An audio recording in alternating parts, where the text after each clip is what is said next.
A.L.P. We had to give him a break because he realized it's a big fight. That's why he's not doing nothing. And that's why you're not seeing him. You have to rest up. We can't afford to rest on our laurels, comrades and friends. Remember a couple of months ago, right out here in Cedar Grove, the building at the end where the guys would play dominoes and have a little social, Colorado. They came and bulldozed the building and said, don't worry, we're going to be putting up a brand new clinic. Not a piece of clinic. Just before the last election, they went and had a big groundbreaking ceremony, all kind of turned into sod. A new clinic, not a piece of clinic. Maybe after tonight when we make noise, they'll bring some more shovels up and turn some more sod. Comrades and friends, good evening.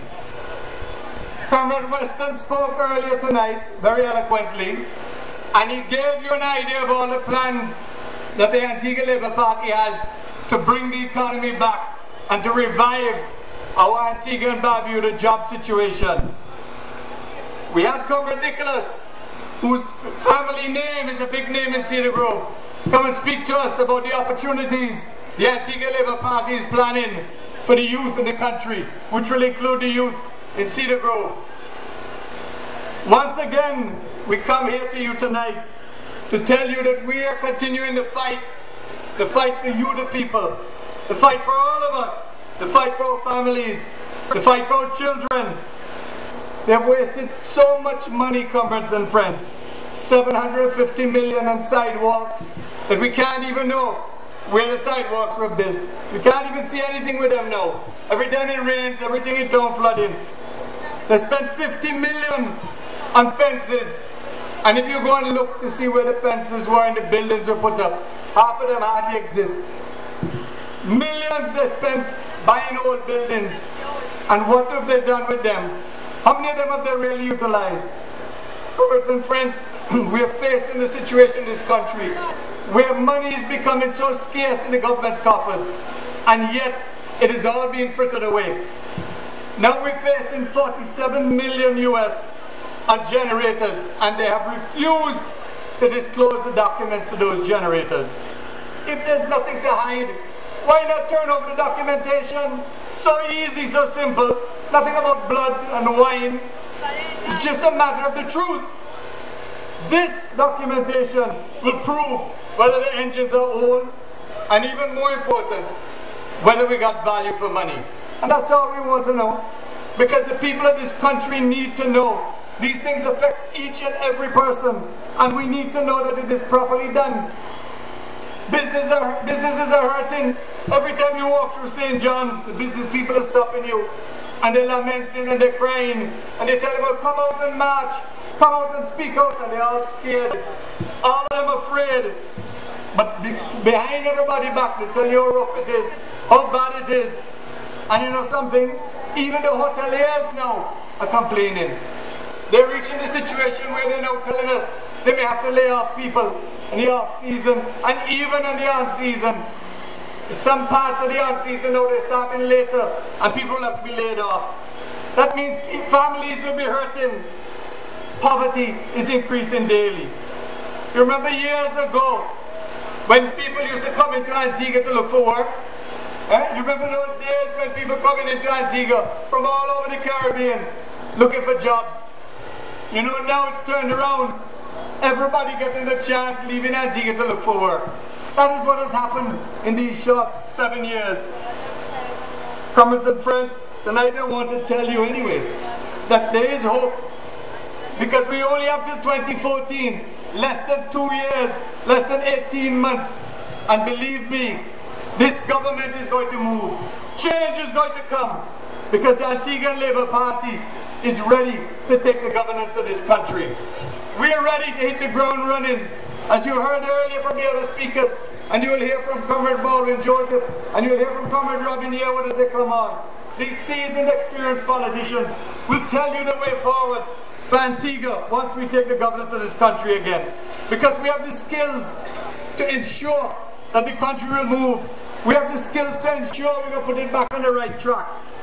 And we will work to unite this country, not divide it into sheep and goats like the government that we have now set out to do. We don't tear down any tent.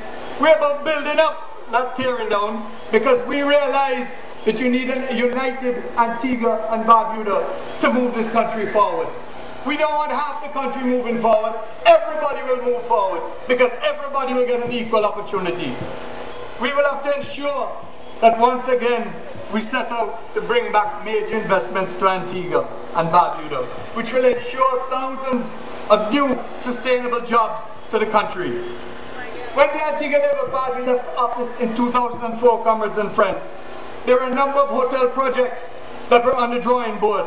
The Sandals extension, the Cocoa Bay Resort, and the Veranda Resort. And these projects kept the economy ticking over for a number of years. Even the medical school, that was an Antigua Labour Party project. When you pass there and you see the hundreds of vehicles around the place, the Antigua Labour Party initiated that project up by the Free Trade Zone. Comrades and friends, what do they have to show in terms of investment for their years there?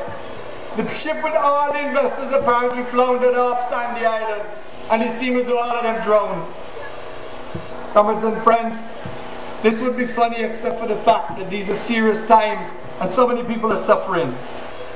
There's no more time for the UPP to give us empty promises and haughty rhetoric. It's time for them to leave if they can't change the situation. The time has come for the incompetents to step aside and make room for the tried and proven Antigua Labour Party team. I know they say that things are bad all over the world. That is not exactly true, because there's few countries in the world like Canada that are still doing okay. But apart from that, when the Antigua Labour Party left office in 2004, Antigua and Barbuda was #1 amongst the OECS countries. We had the highest deposits in banks. We had the lowest unemployment. We were considered #1 in the OECS. How come now, with the world recession affecting everybody the same, we're last in the OECS? Don't you see something is wrong? Don't you see that is a clear indication of incompetence? The global recession can account for the fall off in the local economy. But it's not enough anymore to go around and tell people whose children are hungry, people who are out of jobs, that the global recession is responsible. If that is the case, then we don't need a government. Let us all sit down and wait till the global recession improves, and then we will improve. Ask them to explain, if the global recession is so bad and there's no investment, how come the Bahamas was able to bring a project called the Mega Maha project? In this very hard economic time, that project, incidentally, will be an investment of US $2.6 billion. And this project is forecasted to stimulate a cumulative 11.2 billion US over the next 20 years to the Bahamas gross domestic product. Imagine that. And you know how much jobs this one project will bring to the Bahamas? 12,000 new jobs. 12,000 new jobs. In addition to that, they're expecting when this project is completed, an additional 430,000 additional guests will visit the Bahamas annually. What is our excuse in Antigua? The Antigua and Barbuda Labour Party will bring major investments to Antigua. We have committed to that. We've done it before. We can do it again. Because we understand the importance of jobs to our people, to the economy, to the country, to the future. So, comrades and friends, I have to ask you, we've got to continue to keep the faith that the elections will be soon, and the chance to change will be soon too. I know that there are a number of other speakers coming tonight, experienced A.L.P parliamentarians that are going to be on the ticket and be leading the team to ensure that we take the next elections and hit the ground running and bring back jobs and opportunity and investment to Antigua. In the meantime, we've got to make sure that we go and have all our family, our neighbors, our friends, and everybody to ensure that we are registered to vote. Because this time around, we're not going to allow any slippage. This is the way you bring about change, by being ready when the election is announced. This is the way we will bring about change in Antigua. This is the way we will bring about change in Cedar Grove and rural North. You've got to be ready. We have got to be ready. The time is fast approaching, comrades and friends. The time for change is coming.